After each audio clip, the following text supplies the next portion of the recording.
What is going on, everyone? Today we're going to be talking about Mortal Kombat Legacy Collection and the input latency that has plagued this game, especially the PS5 version. Now, you know, I did a video on the PS5 version after they've updated it, and I did notice a difference. I didn't say it was perfect, I just said it was a difference and it was better. It's just not that much better. The PS5 version was hitting around 108 ms, somewhere in there. And then after the update, it's brought it down to around the 80 ms mark, somewhere in there, give or take. Of course, that's still not good. But to me, being that I meticulously know these games so in and out, that 1 frame difference, that 1.5 frame difference or whatever it is definitely noticeable to me. However, I do want to touch on some of the other consoles, the PC and all that. And obviously, I own the original cabinets, the original coin-op cabinets of these games, okay?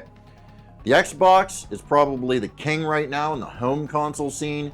I think theirs is around 50 ms. They may have even brought that down more with their update, but I don't know because I don't have the Xbox version. And then the Switch is kind of hovering around that same area. The PC is doing the best, I think. I think they've managed to get it down below almost 20 ms, which is hilarious, okay? Because here's a fun fact for you. These original arcade games, especially UMK3 right here, the original coin-op, it does not have 0 latency, okay? Native to the PCB, this is around 20 ms to 30 ms.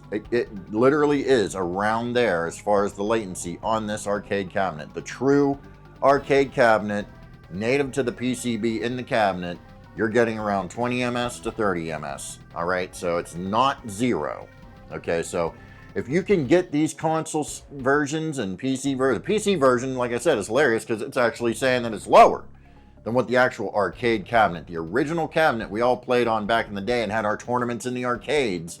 Well, the PC version is apparently better than that now, which, you know, some people are like, oh, that's what we want. We want it to be better. So, okay, you know, that's fair. No problem with that. But I'm just saying, if you want to go true arcade experience, if you can get these console versions down to, I mean, hey, even 40 ms, you're going to be, it's almost going to be virtually unnoticeable to the original arcade machine itself.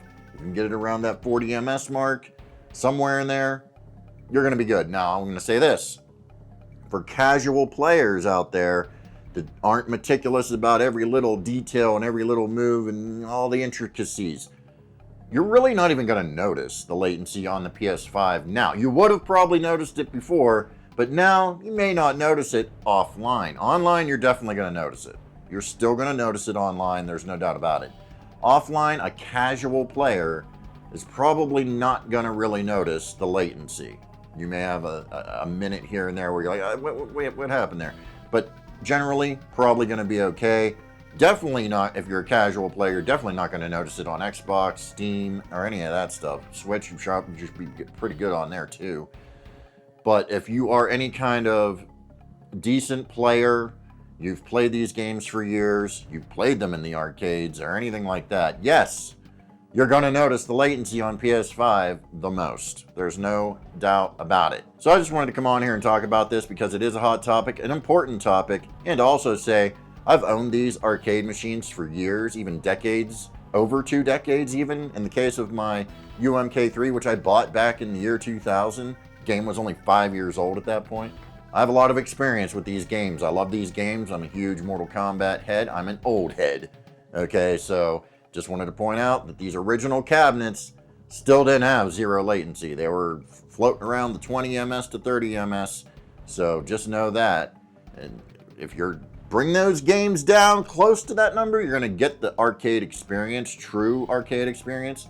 If we can get those numbers down a little more, especially on the PS5, that would be great. Maybe in the new update, the next update or something, they're tweaking that a little more because they really rushed out these updates to just fix them quick, right? So I think they can do some more work to get that latency better on the PS5. So let's hope so. With that said, I'll catch you all down the road.